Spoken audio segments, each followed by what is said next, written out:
Pinapili ni Coach Tim Cone si Renz Abando kung saan talaga siya maglalaro sa Gilas Pilipinas ba or sa anyang KGC. Ano kaya ang isasagot ni Renz Abando sa kanya? Yan ang sabay-sabay natin alamin pagkatapos lamang ng intro.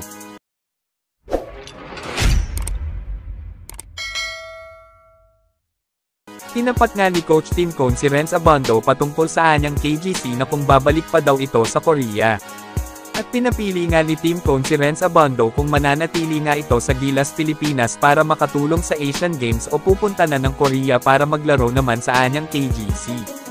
Nang malaman nga ito ng head coach niya sa Korea na si Kim Jong-un ay lumipad ito ng Pilipinas para kausapin si Coach Tim Cone dahil may pinirmahan ito sa anyang KGC at hindi pwedeng basta-basta iwan ang koponan sa Korea.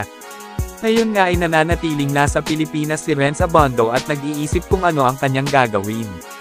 At pinabulaanan ng usap-usapan na kinukuha daw siya ng isang NBA team.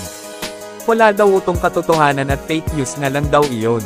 Samantalang Gilas Pilipinas nagsimula na sa unang practice kasama ang bagong coach na si Coach Tim Cone at pinaghahandaan na nga nila ang nalalapit na Asian Games.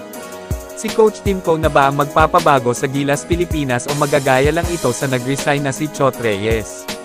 Ang sagot ni Renz Abando ay nasa dulo nitong video. At dito na natatapos ang ating magandang content mga idol. At huwag mo naman kalimutan suportahan ang aking channel sa pamamagitan ng like, share, subscribe, upang ganahan pa ako gumawa ng video katulad ng ganito. Maraming salamat sa panunood.